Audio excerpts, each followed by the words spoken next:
आप सब लोगों को नमस्कार। आज का सब्जेक्ट ऑफ डिस्कशन जो है वो आपके सामने है। अंधविश्वास, भाव जड़ता, संकीर्ण एवं पृथकवादी विचारधाराएं, वैश्विक भावना, विस्तार रस सेवा और तदस्थिति, उसके निजाद के रूप में, उसके निदान के रूप में। तो हम सब जानते हैं कि अंधविश्वास, भाव जड़ता, संकीर्णता एवं पृथकवादी विचारधाराएं भूमा भाव के साधकों को इनके विरुद्ध लड़ना पड़ता है। और वह भी हम जानेंगे कि बृहद वैश्विकवाद भावना जो है, विस्तार रस सेवा एवं तदस्थिति ही इसका सॉल्यूशन है। तो अंधविश्वास, भाव जड़ता, डॉगमा, संकीर्णता, ये सब पृथकवादी विचारधाराएं हैं। तो श्री प्रभात रंजन सरकार ने कहा है, मनुष्य अपनी मानस परिधि को कैसे बढ़ाए। श्री प्रभात रंजन सरकार जी कहते हैं कि मनुष्य अपने मानस परिधि को कैसे बढ़ाए, उसे अविराम गति से भाव जड़ता यानी डॉगमा के विरुद्ध में और भौतिक सीमाबद्धता के विरुद्ध संग्राम करने पर वह ऐसा कर सकेगा, और कोई दूसरी राह नहीं है। यह विश्व ब्रह्मांड अत्यंत विशाल होते हुए भी असीम नहीं है। इसी तरह मानसिक स्तर पर यदि कोई विचार बहुत बड़ा ही क्यों न हो, जैसे हम कहते हैं राष्ट्रवाद, पर वह सीमा रेखा के द्वारा बंधा है और उस विचार को भाव जड़ता कहा जाएगा।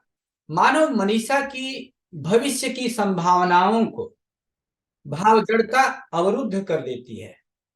ये समझने की बात है कि मानव मनीषा की भविष्य की संभावनाओं को, जितना उसको प्रोग्रेस करना चाहिए, इन चीजों को भाव जड़ता अवरुद्ध कर देती है। इस कारण जो मनुष्य या जो आध्यात्मिक साधक अपने को परमावस्था में प्रतिष्ठित करना चाहता है, उसे भाव जड़ता के विरुद्ध संग्राम करना ही होगा। तो चाहे वो दर्शन में, राजनीति में, इतिहास में, पुरातत्व में, समाज तत्व और विज्ञान की अन्यथा शाखाओं में भी यह भाव जड़ता अत्यंत क्षतिकारक है। आनंद मार्ग के आध्यात्मिक साधक कभी भी भाव जड़ता की वेदी पर अपना आत्मसमर्पण नहीं करेंगे। अतीत काल में भाव जड़ता या डॉगमा या अंधविश्वास ने मनुष्य समाज की बहुत क्षति की है। अनेक विच्छिन्नतावादी प्रवणता को प्रश्रय दिया है। अतः आध्यात्मिक साधकों का आज उद्घोष होना चाहिए कि भाव जड़ता यानी किसी भी तरह का अंधविश्वास या सेंटिमेंट का अंत हो, भाव जड़ता का अंत हो। तुम अपनी भाव जड़ता के ऊपर उठो और मनुष्य के पूर्ण गौरव में प्रतिष्ठित हो जाओ। ऐसा आनंद वचनामृतम 14 खंड में श्री श्री आनंद मूर्ति जी भी कहते हैं। तो भारत के इतिहास में भगवान बुद्ध हुए प्रथम व्यक्ति जिन्होंने उस युग की भाव जड़ता यानी डॉगमा के विरुद्ध, अंधविश्वास के विरुद्ध प्रथम संग्राम छेड़ा था। ऐसा भगवान बुद्ध ने पहली बार इतिहास में किया था। अब आते हैं कि भाव जड़ता क्या है। That is very important. Let me change. Yes, तो जैसे हम लोगों का स्लोगन है, अंधविश्वास यानी dogma, no more no more. This is the slogan. आगे बढ़ते हैं। बाबा, आप लोग जरूर पढ़े होंगे नव्य मानवतावाद जो पुस्तक है, जिसका नाम है new humanism the liberation of intellect, मतलब बुद्धि की मुक्ति, नव्य मानवतावाद। नव्य मानवतावाद में केवल यही बताया गया है कि अपनी मनीषा को किस तरह से, अपनी बुद्धि को किस तरह से मुक्त करें भाव जड़ता से, चाहे वह जियो सेंटिमेंट हो, चाहे वो सोशियल सेंटिमेंट हो, या किसी भी तरह का सेंटिमेंट हो। तो बात आती है कि भाव जड़ता है क्या। भाव जड़ता है एक विशेष विषय, अंधविश्वास है एक विशेष तरह का विषय जिसके चारों ओर एक सीमा ज्ञापन रेखा खींचकर कहा जाता है कि यह रेखा देश काल पात्रानुयायी अपरिवर्तनीय है। यह जो है अकाट्य है, इसमें परिवर्तन नहीं हो सकता। कोई इस सीमा रेखा के बाहर जा नहीं सकेगा। इसी से भाव जड़ता ही मनुष्य की बौद्धिकता को, स्वाधीनता को भीषण रूप से बाधित करती है, इस तरह की भावना ही। तो भाव जड़ता, अंग्रेजी प्रतिशब्द इसका है डॉगमा, अर्थात भाव जड़ता है भाव भूमि में जड़ता के कारण जहां पर चलने का पथ, अग्रगति का पथ बिल्कुल ही रुद्ध हो जाता है, उसको कहते हैं भाव जड़ता। जहां तक कि मनुष्य के स्वाधीन रूप से चिंतन करने का अधिकार, यहां तक कि स्वाधीन रूप से चिंतन करने का अधिकार भी हरण कर लिया जाता है इस परिस्थिति में। तो पृथ्वी पर सामाजिक अर्थनैतिक क्षेत्रों में जो विभिन्न मतवाद हैं, जो विभिन्न इज्म हैं, जो विभिन्न विभिन्न इज्म प्रचलित हैं आज भी, ये भी एक प्रकार की भाव जड़ता ही है। इन समस्त भाव जड़ताओं के बाहर एक पैर भी नहीं रख सकते हो, ऐसा भाव जड़तावादी कहते हैं और उसी को भाव जड़ता कहते हैं। तो जैसे कार्ल मार्क्स ने जो कहा है तुम्हें उसे ही मानना होगा, या किस तरह की बात हुई भला? मार्क्स जो कह गए हैं वह ठीक हो भी सकता है, ठीक नहीं भी हो सकता है। उस विषय पर चिंतन करने की तुम्हारी स्वाधीनता क्यों नहीं रहेगी? रिलीजन या जो उपधर्म है, संबंधीय जो मतवाद है, वह भी एक प्रकार की भाव जड़ता है। मनुष्य को सिखलाया जाता है कि शास्त्र में है इसलिए यह तुम्हें मानना होगा, अर्थात तुम्हारी जो स्वाधीन विद्या बुद्धि है उसका विसर्जन कर देना होगा। तुम्हें मान लेना होगा कि रिलीजन के बारे में तर्क करने का प्रश्न ही नहीं उठता। कहते हैं ना कि मजहब में अकल का दखल नहीं होना चाहिए। तो यह किस प्रकार की युक्ति है? तब तो क्या मानव मनीषा की अग्रगति चिरकाल के लिए अवरुद्ध होगी? मनुष्य की बौद्धिक अग्रगति के ऊपर क्या चिरकाल के लिए सील मोहर लगा देंगे जिससे वह आगे की ओर न बढ़ सके या न बढ़ पावे? अतः यह जो भाव जड़ता है इसके विरोध में मनुष्य को संग्राम करते हुए आगे की ओर बढ़ते जाना होगा, तभी मानवता की प्रगति संभव है। अगर विचार करके देखा जाए तो जहां पर युक्ति तर्क नहीं है वहीं पर इस प्रकार की भाव जड़ता के प्रचार एवं प्रसार अपने नाम से या अपने दायित्व से सभी अयौक्तिक मतवादों का प्रचार नहीं किया करते थे। वे चालाकी का पथ अवलंबन करते थे और क्या कहते थे? ये परमात्मा का आदेश है, this is the call of the God.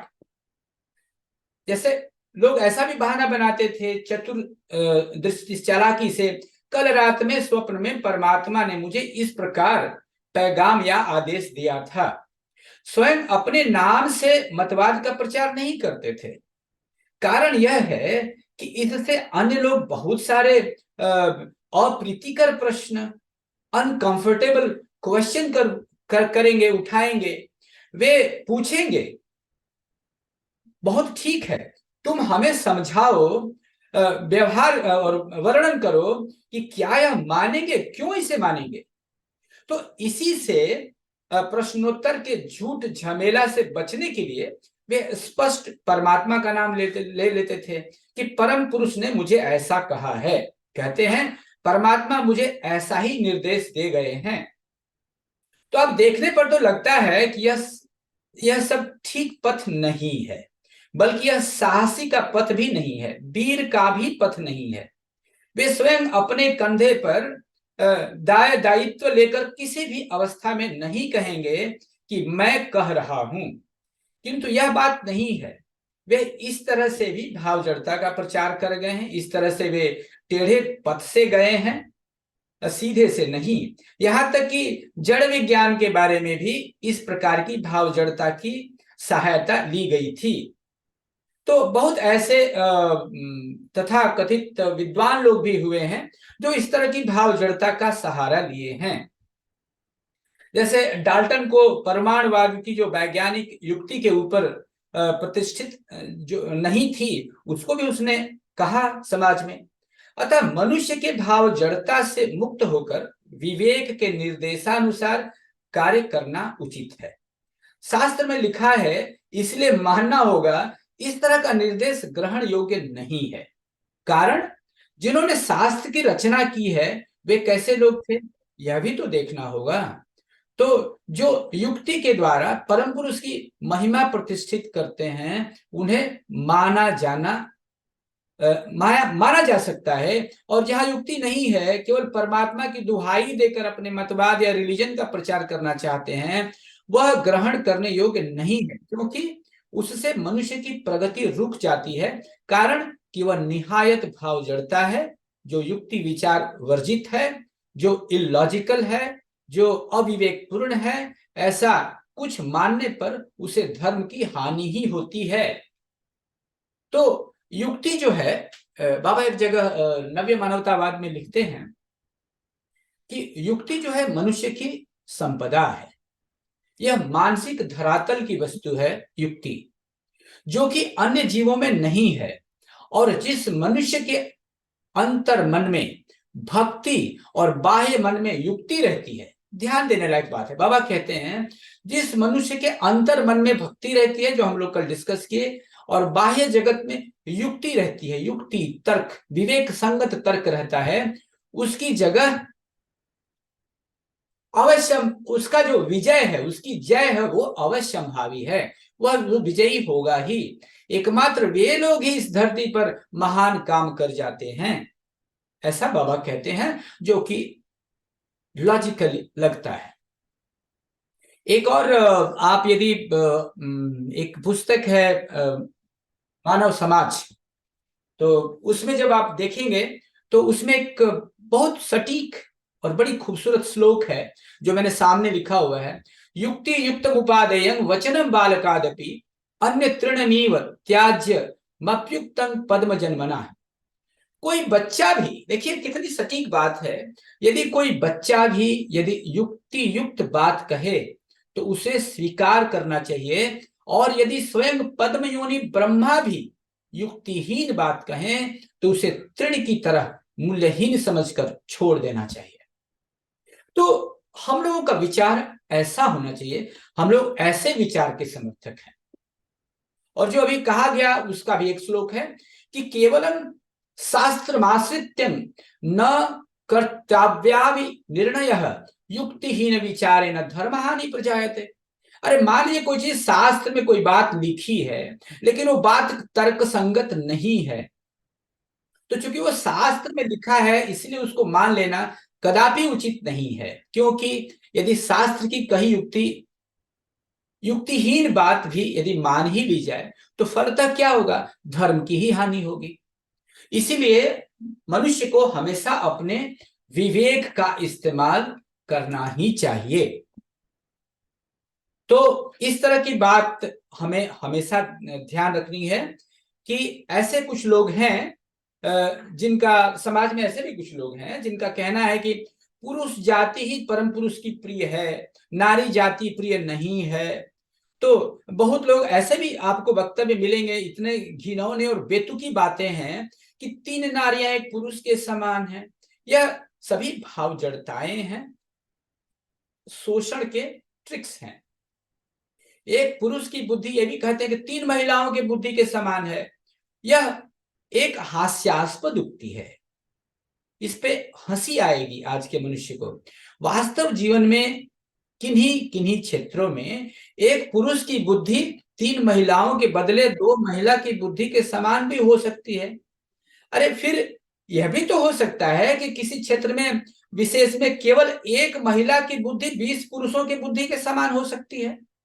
तो ऐसी बुद्धिमती नारी भी तो हो सकती है या समाज में है। तो इसलिए इस विषय में कोई अनुमान भित्तिक युक्ति तर्क नहीं टिकता है। इसलिए ये सब बातें बकवास हैं और ये सब भाव जड़ता की ही देन है। तो फिर ये जो महिलाएं, एक और बात आती है इसमें, लेकिन मान लीजिए ये जो महिलाएं हैं बुर्का में अपने मुंह को ढककर चलती हैं, ऐसा भी किसी किसी धर्म में होता है, सॉरी संप्रदाय में होता है, धर्म में नहीं कह सकता, हम नहीं कह सकते। यह भी क्या कोई युक्ति संगत बात है? ये सभी अनुमानिक बातें हैं, पशुता की बातें हैं। किसी सभ्य समाज, किसी सभ्य देश के सभ्य लोगों को इस प्रकार का निर्देश ग्रहण करना उचित नहीं है। यह सब भाव जड़ता के अतिरिक्त और कुछ नहीं है, ये सब भाव जड़ता के नाम रूप हैं। तो ये हम लोग केवल डॉगमा कितने तरह के हैं इन पे चर्चा कर रहे हैं। और भाव भूमि की जो अवस्था में जो जड़ता है वह प्रगति को रोक देती है। इस प्रकार भाव जड़ता बहुत दिनों से समाज में चली आ रही है। इस अवस्था में आचरण ठीक नहीं है, विचार बुद्धि की अभिव्यक्ति नहीं है, त्याग की भावना नहीं है। भगवान बुद्ध ने क्या किया था, अपने समय में इस ढंग की युक्तिहीन भावना भाव जड़ता से इसके विरोध में विद्रोह किया था, इसकी घोषणा की थी। ये सब आप लोग जानते हैं, या तो भगवान बुद्ध के बारे में आप पढ़ सकते हैं। और भी विभिन्न प्रकार की भाव जड़ताएं हैं, जैसे यज्ञ में घी डालना, चावल डालना, किसी एक नदी को पवित्र कहकर माने और अन्य को नहीं माने, ये सब ढोंग मात्र है, भाव जड़ता है। मनुष्य ने स्वयं ही स्वार्थ सिद्धि के लिए बहुत सी भाव जड़ताओं की रचना कर डाली है। तो इन भाव जड़ताओं के फलस्वरूप गोष्ठी विशेष को विशेष सुविधा हो जाती है। उस गोष्ठी विशेष का जो विरोधिता करते हैं उन्हें बहुत सी असुविधाओं का, अत्याचारों का के सम्मुखीन भी होना पड़ता है। उसी तरह जो ऊंची जाति, तथा कथित ऊंची जाति, छोटी जाति, यह सब जो जातिगत भेदभाव है एक प्रकार की भाव जड़ता ही है। इसके पीछे कोई युक्ति संगत कारण खोजने पर नहीं मिलता है। प्रत्येक मनुष्य जब परमात्मा का ही संतान है, एक ही पिता की संतान है या संतति है, तब वो जाति पाति की बात उठती है कैसे? तो इसलिए जो जाति पाति मानते हैं वे परम पिता को नहीं मानते हैं, और जो परम पिता को मानते हैं वे जाति पाति को नहीं मानेंगे। यही हुई न्याय संगत बात। घी चावल यज्ञ के नाम पर अग्नि में न डालकर एक भूखा दरिद्र जनगण के पेट में जाए, यह हुई न्याय संगत बात। तो इसको मैंने सामने लिखा है आपके स्लाइड में कि वो आप पढ़ सकते हैं, पढ़ होंगे। अब हम इसके आगे बढ़ते हैं। तो बाबा कहते हैं कि अंधविश्वास, कुछ श्लोक हैं, कभी भी इस तरह की जो अयुक्तिक भाव जड़ता के पक्ष में कुछ श्लोक बनाकर सुनाए भी जाते थे।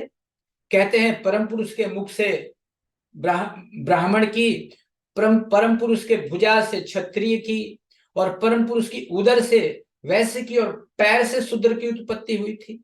तो यदि वास्तविक अर्थ लिया जाए तब कहना पड़ेगा कि परम पुरुष एक अनादि अनंत सत्ता है, फिर उनके मुख और पैर की बातें उठती हैं कैसे? यह सब पाखंड है, भाव जड़ता है।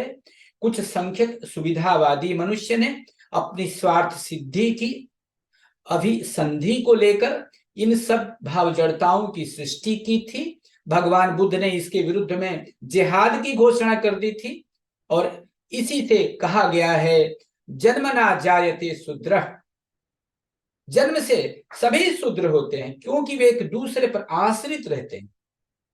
तो कहा गया है जन्मना जायते शूद्र संस्कार द्विज उच्यते, वेद पाठेत भवेन विप्रः ब्रह्म जानति ब्राह्मण। तो जब जन्म होता है तब सभी शूद्र हैं, जब दीक्षा ग्रहण करते हैं तब वे द्विज, उनका दोबारा जन्म होता है, और वेद का जब ज्ञान पाठ कर लेने पर उसे जब अधिगत कर लेते हैं, उसे जब आत्मगत कर लेते हैं, पर उन्हें विप्र कहते हैं और बुद्धिजीवी उनको कहते हैं। और जब कोई परम पुरुष को जान लेते हैं, इसकी चर्चा हम लोग कल किए थे कि ब्रह्मविद ब्रह्मैव भवति। तो जो परम पुरुष को जान लेते हैं, जो ब्रह्म को जान लेते हैं, तो वे हुए ब्राह्मण। अब इस रूप में ब्राह्मण को जानने पर ही ब्राह्मण है। इस विचार से इस पृथ्वी पर कितने लोग ब्राह्मण हैं? तो बुद्ध ने कहा था मनुष्य की प्रगति होती है उसके वैशिष्ट आचरणों के द्वारा, उसके बिहेवियर के द्वारा, उसका वेशभूषा गरिमा के द्वारा नहीं होती है। मनुष्य के जीवन में अष्टांग मार्ग को बुद्ध ने अवश्य आचरणीय बतलाया था। सम्यक दर्शन, सम्यक संकल्प, सम्यक वाक, सम्यक आजीव, सम्यक व्यायाम, सम्यक कर्मांत, और सम्यक स्मृति, और सम्यक समाधि। ये जो भगवान बुद्ध के अष्टांग योग हैं वो उन्होंने अष्टांग मार्ग जो उन्होंने बताया था वो आनंद मार्ग में भी समान रूप से स्वीकृत है। और फिर बात आती है कि अंधविश्वास है क्या, व्हाट इज डॉगमा। सो बाबा कहते हैं, इसके पहले मैं पढ़ देता हूं, सामने है स्लाइड, दैट बाबा कहते हैं कि एज आई हैव सेड, जैसा कि मैंने कहा है, the collection of dogma is called ism. तो ये जितने अंधविश्वास का जो समुच्चय है, कलेक्शन है, उसको हम इज्म कहते हैं।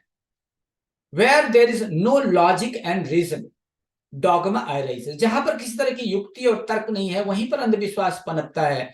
And whatever form it may take, और किसी तरह का फॉर्म ले सकता है। जैसे मैंने बताया आपको, जियो सेंटिमेंट का भाव, भौम भाव प्रवणता का भाव ले सकता है, ये सामाजिक भाव प्रवणता का भाव ले सकता है, ये रिलीजियस भाव प्रवणता का भाव ले सकता है। सो इज्म जो है, it goes beyond their small periphery, then they are permeated by feeling of humanity, and not only humanity but feelings of all living beings। तो ये जो बातें हैं, तो हम आगे एक और चीज देखते हैं कि डॉगमा है क्या, व्हाट इज डॉगमा। तो डॉगमा को बाबा कहते हैं, अंध का अर्थ है, अंधविश्वास कहते हैं ना डॉगमा, तो अंध का अर्थ है जो वस्तु जिस प्रकार की है उसे उस रूप में नहीं देखना। आध्यात्मिक दृष्टिकोण से प्रायः लोग अंधे कहे जाते हैं, परंतु लौकिक विचार से वे ही अंधे हैं जिन्हें वस्तु का आकार यथार्थ मालूम नहीं पड़ता है। वे अपने सामने सभी वस्तुओं को काले रूप में देखते हैं। तो साहित्यिक दृष्टिकोण से जिनमें विचार नहीं है अथवा जिनकी विचार शक्ति नष्ट हो गई है, वे ही अंधे हैं। इसे अंधविश्वास को हम विचार रहित विश्वास भी कहते हैं। तो विश्वास का अर्थ है विशिष्ट श्वास। हम कहते हैं, कल हम लोग बात कर रहे थे, देयर शुड बी 100% सरेंडर, जिसको कहते हैं विश्वास। तो विश्वास का अर्थ है विशिष्ट श्वास। जब शारीरिक, मानसिक तथा आध्यात्मिक सारे कर्मों की प्रचेष्टाएं एक ही तरफ धावित हों, एक ही तरफ चलती हैं, वह है विश्वास। कुछ लोगों का कहना है कि फेथ इज ऑलवेज ब्लाइंड, अर्थात विश्वास सदा अंधा होता है। लौकिक दृष्टि से किसी विषय पर विचार कर तथा उसको मानकर अगर उस ओर हम चलें तो वह हमारा विश्वास होगा। विचार करने के बाद फिर उस पर युक्ति का प्रश्रय नहीं देना विश्वास की दृढ़ता होगी। यही है लौकिक विश्वास। आंखें यहां बंद नहीं है, विचार बुद्धि भी लुप्त नहीं हुई है, साधक की सिद्धि इसी दृष्टिकोण से संभव है, उसको हम कहते हैं विश्वास। यदि साधक विवेकहीन है तो उस अवस्था में पढ़े लिखे लोगों को युक्ति से वह सही रास्ते पे या सही रास्ते से भी भटक सकता है, उसकी अधोगति की ओर चला जाएगा। मनुष्य का मन जब मृत अवस्था में पहुंच जाए तब वह अंधविश्वास का शिकार बन जाएगा। तो डॉगमा जो है, dogma is a pre conceived idea. मैं थोड़ा सा इसको इंग्लिश में इसलिए बोल रहा हूं कि many of our team is from south and they may not be understanding complete Hindi. So the dogma is a preconceived idea which forbid human beings to outstep the limits of that idea or object. So in this situation the human intellect cannot freely function, जो हम लोग अभी तक सुने हैं। When I cannot utilize this precious intellect, बाबा कहते हैं कि देखो, जो तुम्हारा ये संपदा है, इंटेलेक्ट, विवेक तुम्हारी संपदा है, जब इसको तुम इसका फुल एडवांटेज नहीं ले सकते हो तो व्हाट मोर ट्रेजिक सिचुएशन, इससे और अहित या इससे और दुखित बात क्या हो सकती है।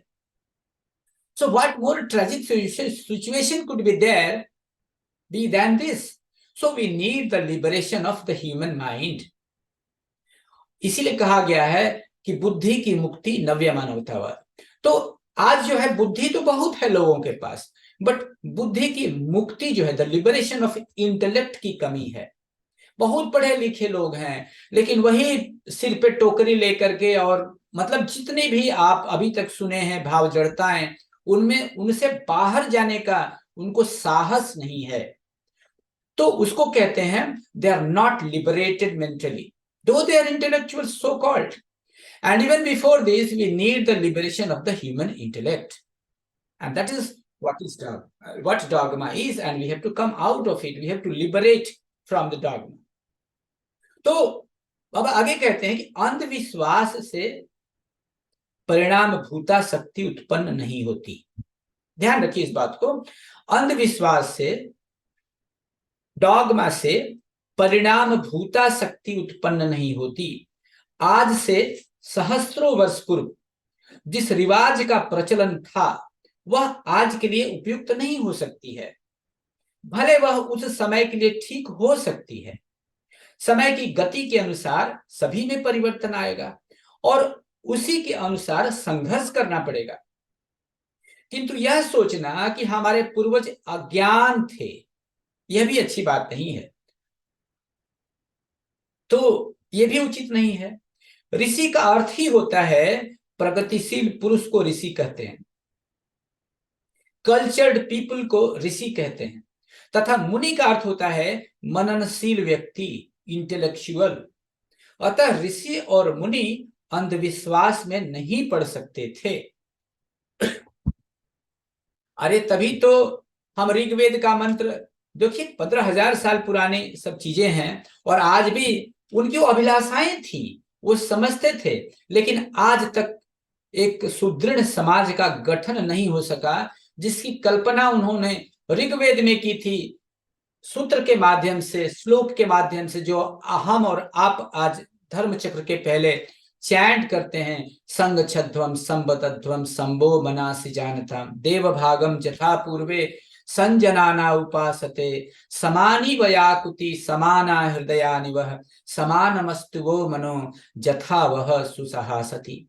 कि इतनी बड़ी उनकी सोच थी, लेकिन उनको हम ऋषि मुनियों के पास लेकिन ये उनकी क्या बोलते हैं अभिलाषा ही बनकर रह गई, उसको वो धरातल पर नहीं उतार पाए.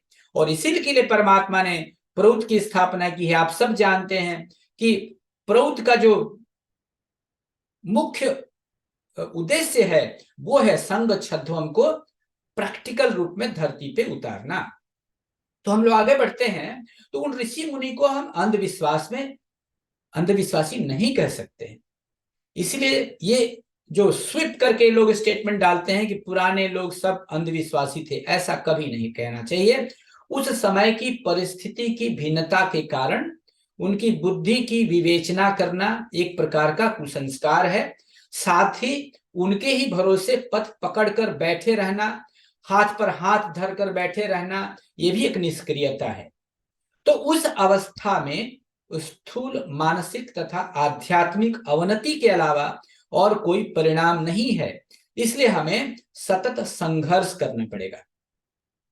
प्राचीनता के मोह के कारण वे आगे की ओर नहीं बढ़ सकेंगे, उससे उनकी अधोगति होगी और मनुष्य धीरे धीरे जानवर बन जाएंगे, जड़ बन जाएंगे. परिस्थिति के साथ मननशीलता को लेकर लड़ाई करनी होगी. यह एक शक्ति है जिसका प्रयोग नहीं होने पर यह नष्ट हो जाएगी. अतः कुसंस्कार और अंधविश्वास दोनों ही मानविक प्रयास में बाधक हैं. तो जब लोग भाव जड़ता से प्रेरित होते हैं या प्रेषित होते हैं, बल्कि नियंत्रित होते हैं, तो उनकी गति क्या होती है? जाती रहती है. वे प्राणहीन हो जाते हैं. भाव जड़ता एक मानसिक संरचना है.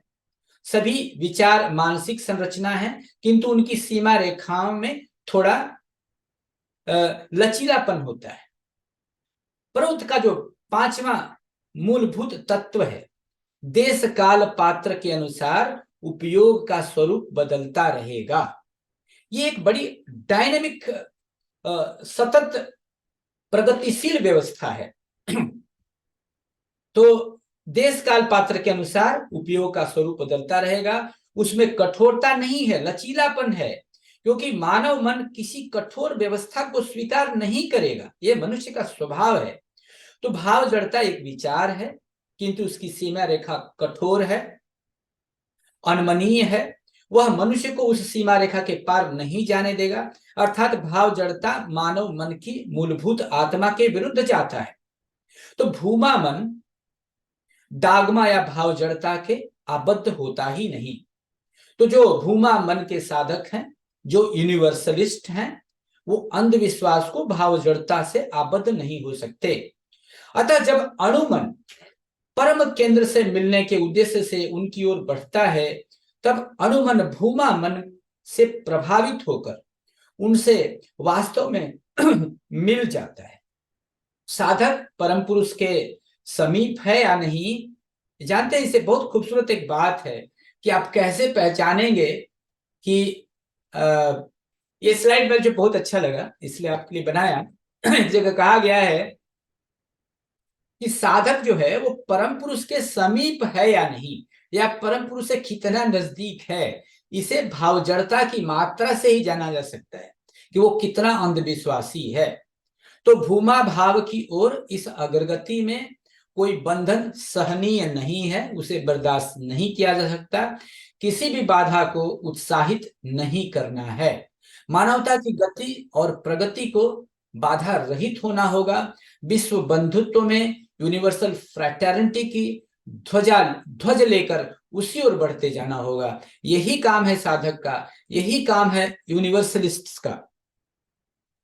तो बाबा कहते हैं कि भूमा भाव की ओर इस अग्रगति में कोई बंधन सहनीय नहीं है, किसी भी बाधा को उत्साहित नहीं करना है। मानवता की गति और प्रगति को बाधा रहित होना होगा। वो मानवता को रंग भेद नहीं जानती, मानवता जो है किसी रंग भेद में विश्वास नहीं करती, कोई जाति भेद नहीं जानती, कोई आवरण नहीं जानती, कोई ऐतिहासिक या पारंपरिक सीमाबद्धता नहीं जानती। ये है भक्त का मन, ये है यूनिवर्सलिस्ट का मन।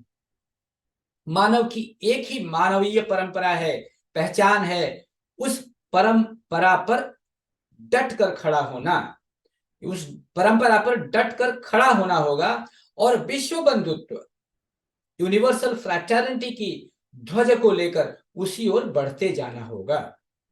तो जो बौद्धिक क्षेत्र में जहां मनुष्य परमार्थिक या प्रज्ञा के विकास के लिए चिंतन करने की चेष्टा करता है, वहां भाव जड़ता आकर बाधा की सृष्टि करती है। इसलिए जो साधक हैं वो कभी भी भाव जड़ता को प्रश्रय नहीं देंगे। तो अब यह जो भाव जड़ता है वह पूर्व निर्धारित भाव विशेष, जिससे मनुष्य को बाहर जाने को रोक लगाई जाती है। इस परिस्थिति में मनुष्य की बुद्धि पूर्ण रूप से कार्य नहीं कर सकती। हर क्षेत्र में, हर पदक्षेप में यह भाव जड़ता मनुष्य की बुद्धि के ऊपर, मनुष्य के मन पर दबाव डालती है। बुद्धि एक विशेष रास्ते पर चलना चाहती है, उस समय भाव जड़ता सब दिशाओं से आकर मानो कहती है नहीं, तुम उस ओर नहीं जा पाओगे। वह कहती है तुम उस ओर एक कदम ही नहीं बढ़ाना, यदि गए तो अंत काल तक नरकाग्नि में जलना पड़ेगा। ये जो भाव जड़ता का जो डर है, ऐसा नहीं जैसा मैंने बोला कि बहुत सारे इंटेलेक्चुअल्स हैं, जब उनको देखेंगे किसी तथा कथित सो मेनी त्योहार हैं जहां उनका जो कार्यकलाप है वो देखने से आपको हंसी आएगी, जो भक्तगण हैं उनको, जो यूनिवर्सलिस्ट हैं उनको। इसलिए मन की मुक्ति जरूरी है। The liberation of intellect is a must, और उससे भी पहले बुद्धि की मुक्ति आवश्यक है, जिसको हम अभी बोल रहे थे, द लिबरेशन ऑफ इंटेलेक्ट। इस कारण हम जब तक बुद्धि को बंधन मुक्त नहीं कर पाते तब तक बुद्धि को पूरी तरह से काम में नहीं लगा सकते। तो मानवता की सेवा के लिए इस बुद्धि को हर प्रकार से, हर प्रकार के बंधन, हर प्रकार की भाव जड़ता से, हर प्रकार के अशुभ प्रभावों से मुक्त करना होगा। आज पृथ्वी के सब मनुष्यों से केवल एक ही उद्घोष ध्वनि और प्रतिध्वनि होनी चाहिए कि मानव जड़ता हम नहीं मानते, भाव जड़ता हम नहीं मानते और मानेंगे भी नहीं। इसको जोर से कहना है, वज्र कंठ से कहना है, डॉगमा नो मोर, डॉगमा नो मोर। यह हमारा नारा होगा। और बहुत लोग कहते हैं बहुत बड़ा है राष्ट्रीयतावाद हो या सांप्रदायिकतावाद हो, दोनों ही भाव जड़ता के दोष से भरे भरे हैं, सृष्ट हैं। क्योंकि राष्ट्रीयतावाद का जन्म होता है मनुष्य की भौम भाव प्रवणता से, जियो सेंटिमेंट से, और सांप्रदायिकतावाद का जन्म होता है युक्ति वर्जित अवैज्ञानिक उपधर्म या मजहबी अंधविश्वास से, धर्मांधता से। युक्ति विज्ञान वर्जित रूप से लोगों का चलना या चलना ही है डॉगमा। जो लोग युक्ति विज्ञान वर्जित रूप से जो लोग चलते हैं अपने जीवन में, उन्हीं को हम अंधविश्वासी कहते हैं। इन डॉगमाओं से, इन अंधविश्वासों के समाहार को कहा जाएगा इज्म, जो मैंने अभी थोड़ी देर पहले डिफाइन किया, या मतवाद, रिलीजन। इज्म जो है वो वैश्य एकतावाद को प्रतिष्ठित न करके मनुष्य मनुष्य में, वस्तु वस्तु में भेद बुद्धि लगाकर, क्षुद्रता को ताकतवर बनाकर अपना अपना काम हासिल करना चाहता है, अपना स्वार्थ हासिल करना चाहता है। वह इज्म डॉगमा की समष्टि के अतिरिक्त और कुछ भी नहीं है। आज के शिक्षित लोगों को डॉगमा के, अंधविश्वास के इस इंद्रजाल से दूर रहना होगा। एक युग आया जब शुरू हुई थी लिंग पूजा, एक उदाहरण के तौर पर। उस युग की अनुन्नत समाज व्यवस्था में लिंग पूजा का समधिक महत्व था, क्योंकि वे सोचते थे कि लिंग पूजा के फलस्वरूप उनकी संख्या में वृद्धि होगी। माया सभ्यता की तरह बहुत प्राचीन सभ्यता में लिंग पूजा का प्रचलन था। उससे भी बहुत बाद में शुरू हुई थी प्रतिकृति और मूर्ति पूजा। उसके बाद जैन बौद्ध युग में अनेक देवी देवताओं की मूर्तियां बनी और मंदिर बनते रहे, और भी बाद में पुरोहित तंत्र का आधिपत्य स्थापित हुआ। इसके भी बाद की बात है, जिसको हम पुरोहित तंत्र के रूप में देखते हैं। तो पैदा हुई स्वार्थपरता, जो प्रोचियल इंटरेस्ट कहते हैं, इसी के परिणाम स्वरूप विभिन्न भाव जड़ताओं की उत्पत्ति हुई। भाव जड़ता की उत्पत्ति का यही है मूल कारण। क्यों? जहां संकीर्ण स्थायी बुद्धि को प्रश्रय मिलेगा, वहां भाव जड़ता घर बनाएगी ही। अगर मैं रिपीट करता हूं, जहां संकीर्ण स्वार्थ बुद्धि को प्रश्रय मिलेगा, वहां भाव जड़ता घर बनाएगी ही। इसके आधार पर दूसरे का तीव्र रूप से शोषण चलता रहता है। धर्म मतगत भाव जड़ता ने जन्मांतरवाद की एक नई और विकृत व्यवस्था का प्रवर्तन किया। लोगों को सिखाया गया कि वे पूर्ववर्ती जीवन में पाप कर्म में लिप्त थे, इस कारण आज वे गरीब बनकर पैदा हुए। इस तरह की बातों से लोगों को बलगराना, ताकि वो हमारे विरुद्ध जो है आवाज न उठाए, या इसको मान करके बस चुप रह जाए, शांत रह जाए। तो इस तरह की बातों का कहना युक्ति संगत नहीं है। और पूर्व जन्म के पुण्य फल से ही दूसरे लोग धनी पैदा हुए हैं, ऐसा भी लोग कहते हैं। तो सामाजिक वैषम्य के विरुद्ध विद्रोह के दावानल को रोकने के लिए ही इस प्रकार की कुप्रचार किया गया था। धर्ममतगत यह भावजड़ता बहुत ही घातक है और विपत्ति कारक थी, आज भी वैसी ही है। अब शंकराचार्य की ओर आते हैं। तो शंकराचार्य ने बौद्ध भाव जड़ता या डॉगमा के बदले पौराणिक डॉगमा स्थापित कर दी। देखिए, कोई भी चीज जब शुरू होती है तो काफी लॉजिकल रहती है, बाद में धीरे धीरे उसको चतुर लोग, चालाक लोग शोषण के रूप में यूज करने लगते हैं। तो बौद्धों ने भी भाव जड़ता या डॉगमा का सहारा बाद में लेने लगे थे। तो शंकराचार्य जी का आगमन हुआ। अब शंकराचार्य ने बौद्ध की जो भाव जड़ता थी या जो डॉगमा था, उसके बदले पौराणिक डॉगमा स्थापित कर दी काउंटर में। ऐसा करके शंकराचार्य ने एक बड़े किस्म की गलती की थी। किसी धार्मिक मध्यवाद के पुरोहित कहते हैं कि नारियां यदि नृत्य करें तो उनके पैर खराब हो जाएंगे।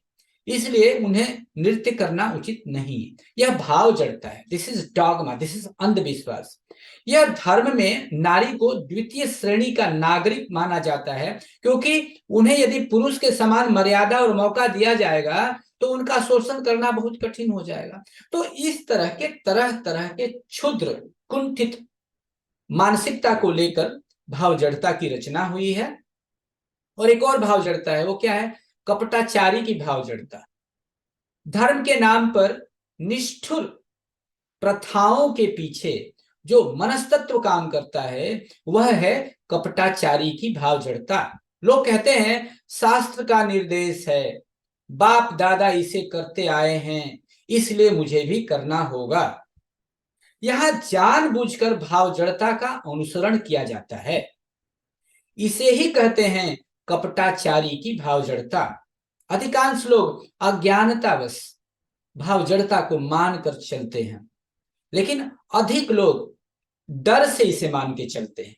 वो जानते हैं कि इसमें युक्ति नहीं है, इसमें कोई तर्क नहीं है, ये अवैज्ञानिक है, फिर भी उनमें इतना साहस नहीं है, भय की वजह से उसे मानकर चलने को बाध्य होते हैं। तो वेद से भी अनेक प्रकार की भाव जड़ताओं का सूत्रपात हुआ। वेद के कर्मकांड का मंत्र है, इसके अंश में है प्रार्थना मूलक विभिन्न स्तव स्तुतियां जो धार्मिक मतवादगत विश्वास और आचार अनुष्ठानों के साथ संबंधित है। उसमें भी कई जगह भाव जड़ताओं को देखने को मिलता है। अब हम आते हैं कि भाव जड़ता के केंद्र दर्शन, भाव जड़ता के केंद्रित दर्शन यानी कि डॉगमा सेंटर्ड जो आइडियोलॉजी है उसके मुख्य हथियार क्या हैं? ये बड़ी खूबसूरत पहलू होगा। तो विभिन्न तथा कहानियां, देखिए हर मजहब में कथा कहानियों से भर देते हैं लोग, ताकि उसी में लोग उलझे रहें। ये क्या है?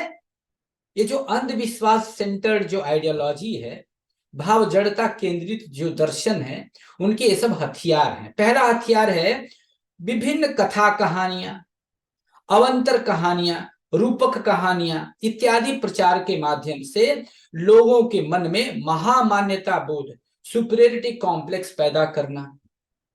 एक तो ये हुई बात। दूसरी बात है विभिन्न कथा, वहीं दूसरी तरह की कथा कहानियां हैं, अवान्तर कहानियां हैं, रूपक कहानियां हैं इत्यादि के प्रचार के माध्यम से वे लोग क्या करते हैं, कुछ लोगों के मन में हीन मान्यता का बोध, इंफीरियरिटी कॉम्प्लेक्स का बोध पैदा करते हैं। ये रहा दूसरा टूल। अब तीसरा टूल क्या है? जनसाधारण के बीच, विशेषकर जहां सामाजिक आर्थिक चेतना का अभाव है। देखिए यहां पर प्रोत की बात आती है कि जब वो थर्ड जो टूल है वो कैसे यूज करते हैं? जनसाधारण के बीच, विशेषकर वहां पर जहां सामाजिक आर्थिक चेतना का अभाव है। उदाहरण के लिए आप देख सकते हैं, Christianity spread in India wherever, जहां पर भी गरीबी थी, शोषण था, पददलित लोग थे, उनकी इकोनॉमिक कंडीशन बहुत खराब थी, वहीं वो अपने भाव जड़ता के बल पर भाव जड़ता को खड़ा कर पाए। तो लोगों के मन में इस प्रकार की भीत मान्यता फिर वो डालते हैं। फिर क्या करते हैं? पहला हुआ सुपीरियरिटी कॉम्प्लेक्स, जो पढ़े लिखे लोग हैं, जिनके पास विवेक है, और जिनके पास इंफीरियरिटी कॉम्प्लेक्स कुछ लोगों में जो नीचे आते हैं उनको में डाल दिया गया।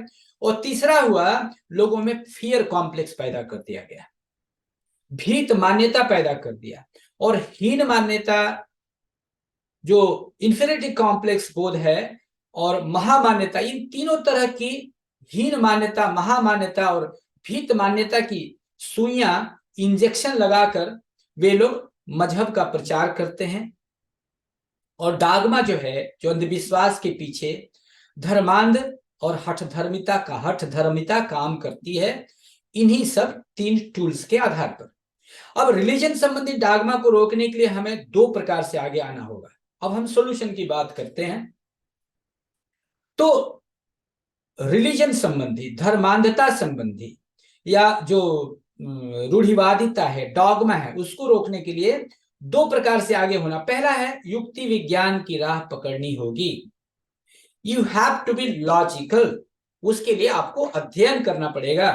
इसके लिए हमारे पास है प्रौढ़ और नव्य मानवतावाद, या उसको विश्व एकतावाद भी कह सकते हैं, या ब्रह्म वैश्विक भावना जहां रहती है, या विश्व भ्रातृत्व यूनिवर्सल ब्रदरहुड की बात कर सकते हैं। और हम ही हैं जिस भावना से विश्व सरकार की भी बात करते हैं, वर्ल्ड गवर्नमेंट की भी बात करते हैं। तो लोगों के मन में आध्यात्मिक सेंटिमेंट जागृत करना होगा, ये जो दूसरी बात है। जो रिलीजियस सेंटिमेंट से बहुत शक्तिशाली है, जो लोग जो लोग आध्यात्मिक स्पिरिचुअल सेंटिमेंट को रखते हैं, जैसे आप लोग हैं, उन लोगों को ये समझ में बिल्कुल सही आता है कि हमारा जो क्या बोलते हैं आध्यात्मिक सेंटिमेंट है, स्पिरिचुअल सेंटिमेंट है, वो जो है उसको जागृत करना होगा, क्योंकि रिलीजियस सेंटिमेंट से वह बहुत अधिक शक्तिशाली है। इसलिए धर्म चतुष्पाद के पथ पर विस्तार रस सेवा और तदस्थिति को पकड़ कर रखना होगा। तो इस पर हम लोग बाद में चर्चा करेंगे, और आप लोग जानते हैं इस पर चर्चा हो चुकी है, धर्म का सब्जेक्ट ऑलरेडी खत्म हो चुका है। तो अंधविश्वास जो है एवं भ्रांति केंद्रित दर्शन में तर्क एवं विवेक के अभाव में हो रही है गति। इस तरह की जो गति है उसको हम डॉगमा कहते हैं। सेंटिमेंट भाव जड़ता जब अविवेक पूर्ण होता है तो वह भाव जड़ता डॉगमा या अंधविश्वास का रूप ले लेता है। So movement which is devoid of rationality is called dogma. तो डॉगमा में फंसा व्यक्ति, अंधविश्वास में फंसा व्यक्ति चाह कर भी उससे मुक्त नहीं हो पाता, क्योंकि अविवेकपूर्ण विचारों को ही विवेकपूर्ण मान लेता है। डॉगमा के कलेक्शन जो है, जो समग्रिकता, जो इनका जो समुच्चय है, उसको हम इज्म कहते हैं। ये मैं पहले भी पढ़ चुका हूं। इज्म के जो समग्रिकता को, इनकी जो इज्म, जितने तरह के इज्म हैं उनको हम मजहब पर आधारित हैं, वो आइडियोलॉजी को डॉगमा सेंटर्ड आइडियोलॉजी कहा जा सकता है, अंधविश्वास सेंटर्ड आइडियोलॉजी कहा जा सकता है। इस प्रकार हमने देखा कि हमें जातीयता, सांप्रदायिकता, प्रांतीयता, यहां तक कि राष्ट्रीयता का समर्थन न करके विश्व एकतावाद का समर्थन करना चाहिए। हमें सार्वभौमिक परिवार, विश्व एकतावाद के एक सदस्य के रूप में स्वयं को अनुभव करना चाहिए। हमें संप्रदाय से ऊपर उठकर धर्म के रास्ते पर आगे बढ़ना है, न कि संप्रदाय के रास्ते पर।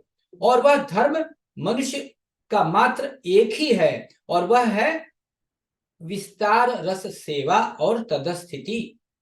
हमें आध्यात्म के पथ को पकड़ना चाहिए। विश्व एकतावाद किसी सापेक्ष तत्व पर निर्भर नहीं करता, इसलिए यह वाद जो है इज्म के दुर्गुणों से मुक्त है।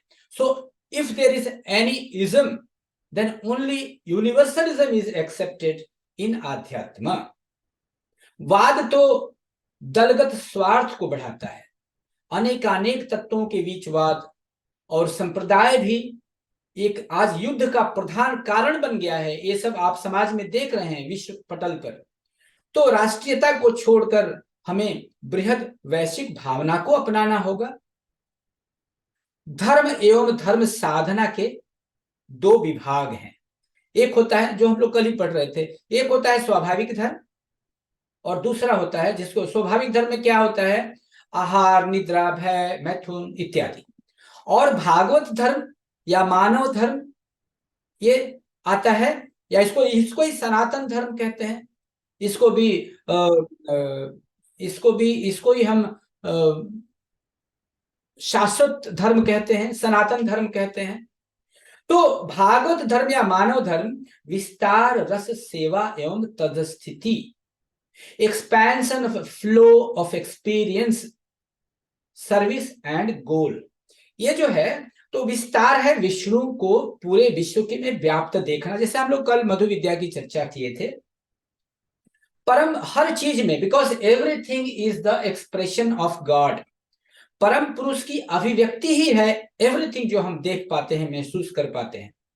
तो इसको कहते हैं विस्तार ध्यान और जप के माध्यम से आत्मवत सर्वभूतेषु विस्तार, ध्यान और जप के माध्यम से प्राप्त किया जा सकता है। और रस है मानव अस्तित्व का स्वरस, जो परमात्मा के अस्तित्व का परम रस में मिला देना, यही है रस साधना। इंटेटिव रिदम को माइक्रोकॉस्मिक रिदम में मिला देना। असंख्य भक्तों के स्वरस द्वारा जब पुरुषोत्तम नाभिकीय चेतना को घेर कर उनके चारों ओर नाचते हुए उनमें मिलकर एक हो जाता है, एक हो जाना ही है रासलीला।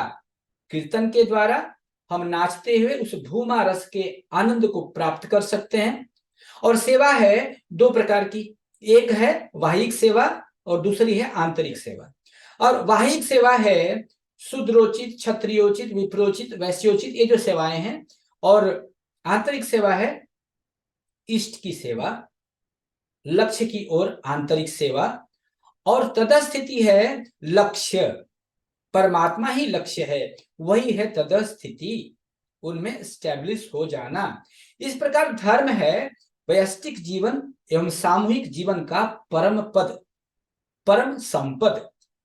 धर्म is the statistical panacea for individual human life and for entire living being। तो जो षोडश विधि जो हम लोगों ने पढ़ा था 2-3 दिन पहले, समझा था, षोडश विधि के पालन से जैव धर्म एवं भागवत धर्म दोनों का पालन होता है। तो व्यष्टिगत एवं समष्टिगत जीवन में धर्म एकमात्र प्रेरणा का स्रोत है। इसलिए कहा गया है धर्म क्या है, बृहद ऐषणा प्राणिधानम च धर्म। तो हम देखें थोड़ा नेक्स्ट स्लाइड में मैंने क्या लिखा है। यस, ये तो हम लोग देख लिए हैं कि विश्व भातृत्व जो है, यूनिवर्सल ब्रदरहुड है, लोगों के मन में आध्यात्मिक सेंटिमेंट डेवलप करना होगा, which is more powerful than the religious sentiment. और सॉल्यूशन की जो हम बात करते हैं, इसका आखिर उपाय क्या है, तो वो उपाय है इसके लिए धर्म चतुष्पाद के पथ पर चलना, विस्तार, रस, सेवा, तदस्थिति का पथ पकड़ना। तो यही है। तो जैसा हम लोग जानते हैं इनके निदान के बारे में, धर्म क्या है। If you can give me my 10 minutes I would like to say something more, क्योंकि आखिर चतुष्पाद है क्या, क्योंकि बहुत लोग पहली बार जुड़े होंगे। तो हम सब जानते हैं धर्म क्या है भाई। तो आनंद मार्ग के दर्शन शास्त्र आनंद सूत्रम का जो सूत्र नंबर 2.6 है, उसमें क्या कहा गया है, जो मैं भी बोल रहा था, वृहद ऐषणा प्राणिधानम च धर्म। अर्थ है बृहद या ब्राह्मी सत्ता के लिए चाह, और प्राणिधान ही है धर्म। दूसरे शब्दों में बृहद की ऐषणा और उसकी प्राप्ति का प्रयास यानी साधना ही धर्म की मूल विशेषता है। इसका भावार्थ है ज्ञानवश हो अथवा अज्ञानवश हो, मनुष्य अनंतत्व की प्राप्ति की ओर चल पड़ता है। मनुष्य जब ज्ञात सार से इस बृहत को पाने के लिए चेष्टा करता है, तब उस भाव का नाम धर्म है, और उस प्रचेष्टा का नाम धर्म साधना है। अनंत या ब्रह्म की जो उपलब्धि है, वो करना ही हुआ विश्व मानवतावाद या मानव धर्म, जिसको हम शाश्वत धर्म या सनातन धर्म भी कहते हैं। तो सॉरी, तो अनंत प्राप्ति की इच्छा से मनुष्य की विशेषता है। कोई भी मनुष्य वर्तमान स्थिति में संतुष्ट नहीं रहता है, आप सब जानते हैं, और यह अंतर्निहित प्रवृत्ति है मनुष्य की, बृहदेषणा। कहते हैं कि सुखम वांछति सर्वो हि तच्च धर्म समद्भुत तस्मात् धर्म सदा कार्य सर्ववर्ण प्रयत्नता। तो हर कोई, हर जीव सुख चाहता है, और मनुष्य में एक विशेषता है कि और जीव थोड़े में संतुष्ट हो जाते हैं, लेकिन मनुष्य थोड़े में संतुष्ट नहीं होता, उसको अनंत सुख चाहिए। तो जब कोई व्यक्ति अनंत सत्ता की प्राप्ति की प्रबल इच्छा से प्रेरित होकर उत्साह पूर्वक उस इच्छा प्राप्ति की चेष्टा करता है, तो उसे प्राणिधान कहते हैं। और धर्म शब्द बना है ध्री धातु से, अर्थ है पकड़ना या धारण करना। धर्म संस्कृत का एक शब्द है। धर्म वह तत्व है जो किसी सत्ता को सुदृढ़ रखता है, उसको मजबूत बनाता है, उसका अस्तित्व रखता है। जैसे मैंने उस दिन चुंबक का एग्जाम्पल दिया था, तो विभिन्न तत्वों को एकजुट रखता है, उसी लिए उसको कहते हैं धर्म। वो तत्वों को दृढ़ निबद्ध रखता है, जिसके बिना उस सत्ता का अस्तित्व ही नहीं रहेगा। वह उस सत्ता का प्राण होता है, यानी किसी सत्ता का आधारभूत स्वभाव ही है धर्म। तो धर्म शब्द का दूसरा अर्थ है, यह धारयति मनः सधर्म। ध्री धातु में मन प्रत्यय लगाकर धर्म शब्द की निष्पन्न होता है। और ध्री माने होता है धारण करना, और मन माने होता है मन यानी माइंड। तो मन जिसे धारण करता है वही धर्म है। प्रश्न है कि मन किसे धारण करता है? उत्तर है कि मन सुख को धारण करता है। कोई भी मनुष्य दुख को नहीं चाहता है। क्या होता है? सुखानुरक्ति परमा जैवी वृत्ति। ये भी आनंद सूत्रम का एक श्लोक है कि मनुष्य जो है वो सुख सॉरी, मनुष्य जो है वो सुख चाहता है। बहुत लोग कहते हैं कि जीवित रहने की ख्वाहिश जो है वही मनुष्य की प्रधान वृत्ति है। तो बाबा कहते हैं ऐसा नहीं है जी, क्योंकि जब मनुष्य को सुख नहीं मिलता है तो आपने देखा होगा मनुष्य आत्महत्या भी कर बैठते हैं। इसलिए जीवित रहना मनुष्य का मुख्य वृत्ति नहीं है। उसका मुख्य जो वृत्ति है वो है अनंत सुख पाने की वृत्ति। तो सुखम अनंतम आनंदम, इसके बाद आता है अनंत सुख को ही आनंद कहते हैं। अतः मनुष्य का मन शाश्वत स्थायी सुख या आनंद को चाहता है। और पुनः कहा गया है आनंदम ब्रह्म इत्याहु। आनंद ही ब्रह्म है। कहते हैं ना सत्यम शिवम सुंदरम। तो इस आनंद प्राप्ति का पथ ही है धर्म। अतः आनंद मार्ग धर्म है। अतः मन ब्रह्म की उपलब्धि करना चाहता है और परमात्मा को छोड़कर कोई भी सत्ता अनंत नहीं है। इसलिए मनुष्य का धर्म है ब्रह्म संप्राप्ति, परमात्मा को पा लेना। उसका समग्र अस्तित्व उसी अनंत सत्ता को पाने के लिए बना है और उसकी समग्र प्रचेष्टा इसी अनंत सत्ता को पाने के लिए ही है और यही प्रचेष्टा उसकी धर्म साधना है। अतः धर्म सर्वानुस्यूत है, धर्म सबके लिए ही है। अतः दूसरे अन्य सूत्र में फिर कहा गया है तस्मात् धर्म सदा कार्य। इसलिए सदा धर्म का आचरण करना चाहिए, यानी मूल विशेषता धर्म का सदा व्यवहार करते रहना चाहिए। सुख जब सबों का ही काम्य है।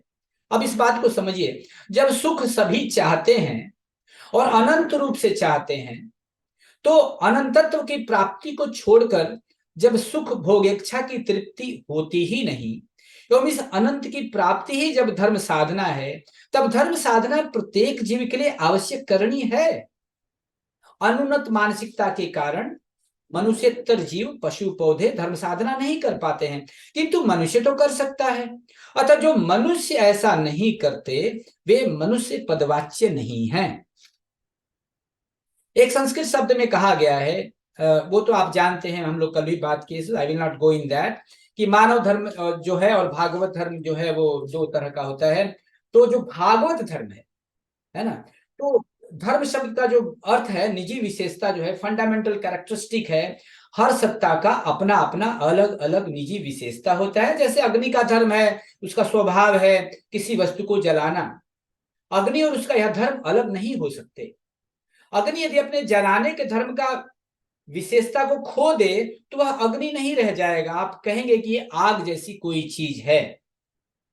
तो अग्नि और उसका धर्म यह दोनों इस प्रकार अलग नहीं किए जा सकते हैं। उसी तरह मनुष्य और उसका धर्म ब्रह्म संप्राप्ति अनंत आनंद की प्राप्ति अलग नहीं हो सकते।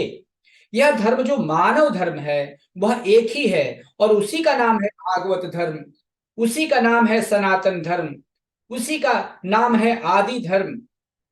तो ये जो भागवत धर्म है मनुष्य मात्र का धर्म एक ही है और वह है भागवत धर्म या मानव धर्म। अतः हम लोगों में इसलिए नारा दिया जाता है कि मानव मानव एक है और मानव का धर्म एक है। इस बात को समझाने के लिए मैंने इतना एक्सप्लेन किया कि जब सब लोग अनंत सुख ही चाहते हैं तो मनुष्यों का धर्म अलग अलग कैसे हो सकता है। तो यही सच्चाई है और ये जो भूमा भाव के साधक हैं वही इस बात को समझते हैं कि मानव मानव एक है और मानव का धर्म एक है। तो यह जो मानव धर्म या जो भागवत धर्म है, जैसा कि मैंने बताया, 4 स्तंभों पर टिका हुआ है: विस्तार, रस, सेवा तथा तदस्थिति, जो हम लोग बात किए। और विस्तार क्या है भाई? मानस क्षेत्र का विकास करना, मानसिक विस्तार, आत्मवत सर्वभूतेषु, सब लोग अपने ही अंदर हैं। कहते हैं ना कि जथा ब्रह्मांडे तथा पिंडे, चाहे जथा पिंडे तथा ब्रह्मांडे। तो मनुष्य के स्वरस को परमात्मा के परम रस में मिला देना, यह है रस। और सभी उपलब्धियों को उनकी इच्छा के अनुसार परिचालित करना, उनके रस प्रवाह में बहते जाना। तुम्हारी इच्छा पूरी हो, मैं इसके अतिरिक्त कुछ नहीं चाहता। ये जब भक्त में जब ये इच्छा होती है, ये हाईएस्ट लेवल ऑफ भक्ति है, जिसको हम रागात्मिका भक्ति कहते हैं। तो सर्वोच्च भक्ति है। वहां क्या मन में भाव रहता है भक्त के, कि मैं, तुम्हारी इच्छा पूरी हो, मैं इसके अतिरिक्त कुछ नहीं चाहता, मैं तुम्हें खुश देखना चाहता हूं। एक तरफ परम रस है, दूसरी तरफ सांसारिक विषयों का विषय रस है, जिसको हम लोग कल डिटेल में बात किए थे। और बीच में है मनुष्य का अपना स्वरस। तो रस साधना है स्वरस को विषय रस को न मिलाकर परम रस में मिला देना, यही है रासलीला। तो प्रणिपातेन परिप्रश्नेन सेवया। अब धर्म का जो तीसरा स्तंभ है वो है सेवा। अब सेवा और बिजनेस में बहुत फर्क है, ये बहुत कम लोग जानते हैं। लोग बोलते हैं कि हम सिविल सर्विस में गए हैं, तो हम तो ड्यूटी करने जा रहे हैं, है ना, हम क्या बोलते हैं, प्रशासनिक सेवा में हैं। अरे भाई, तनख्वाह नहीं लेते हो क्या? That is business. If you go by the word of सेवा, सेवा बिल्कुल निस्वार्थ होती है। तो ये जो है, ये है सेवा। उसको कहते हैं, सेवा 4 प्रकार की होती है, जैसा कि हम लोग पहले भी बता चुके हैं: शूद्रोचित, वैश्योचित, क्षत्रियोचित, विप्रोचित। और कर्म के आधार पर 4 सेवा होते हैं: भूत्यज्ञ, नृयज्ञ, पितृयज्ञ और आध्यात्म यज्ञ। सब हमारे 16 पॉइंट्स में मिले हुए हैं। तो सेवा मूलक 2 प्रकार के हैं: आभ्यंतरिक सेवा और बाह्य की सेवा, जो हम लोग अभी बात किए। तो ये जो भागवत धर्म है, उसका लक्ष्य है यानी परम पुरुष के साथ एक हो जाना। और यही है योग की परिभाषा भी, है ना, कि संयोगो योग इत्युक्तो जीवात्मा परमात्मना। जीवात्मा का परमात्मा में मिलन ही असली योग है। तो व्यष्टि तरंग का ब्राह्मी तरंग के साथ महामिलन। तो इस प्रकार विस्तार, सेवा और रस और तदस्थिति, इन चारों को धर्म चतुष्पाद कहा गया है। और यही सोल्यूशन है अपने को बृहद मन बनाने का, और अपने को नियो ह्यूमनिस्ट बनाने का, अपने को स्पिरिचुअलिस्ट बनाने का।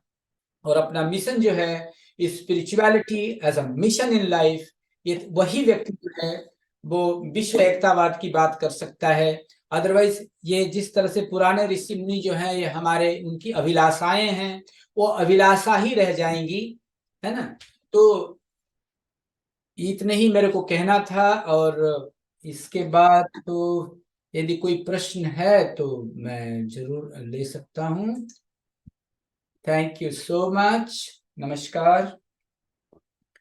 सो आई वांटेड टू से ओनली सो मच, बिकॉज ये सब्जेक्ट इतना ही था। मैं तो थोड़ा धर्म को एक्सप्लेन कर दिया और भी। तो यदि कोई प्रश्न है तो हम लोग डिस्कशन करें। देखिए, मैं कोई विद्वान नहीं हूँ, है ना, बाबा की किताबों से पढ़ के नोट बना करके हम लोग बात करते हैं। तो आप में से किसी भी कोई भी प्रश्न कर सकता है, और यदि मैं जवाब नहीं दे सकता हूं तो कोई भी दे सकते हैं। We are all brothers and sisters here. Nobody is teacher and nobody is I mean learner here. Everybody is everything. So with that in mind you can ask any question please. कि हम लोग का जो triangle है वो है नव्य मानवतावाद का दृष्टिकोण, प्रौद्ध का जो दर्शन है, सोशियो इकोनॉमिक पॉलिटिकल दर्शन, और आधार है स्पिरिचुअलिटी। इन तीनों को लेकर के चलना होगा। लेकिन जब तक मनुष्य का दृष्टिकोण, एटीट्यूड नहीं बदलेगा, तो वो बदलता कैसे है? वो बदलता है नव्य मानवतावाद में प्रतिष्ठित होने से। उसके लिए मनुष्य को स्पिरिचुअलिस्ट भी होना पड़ेगा। तो मेरा रिक्वेस्ट है कि बड़ी पतली सी बुक है, वो है नव्य मानवतावाद, new humanism, the liberation of intellect. उसको जरूर एक रीडिंग जरूर, कई लोग पढ़े होंगे, एक जरूर लगाइए। ऐसे कुछ बातों को बोला हूं, mind will be as clear कि आपको ये बोलने में कभी हिचक नहीं होगा कि मानव मानव एक है और मानव का धर्म एक है।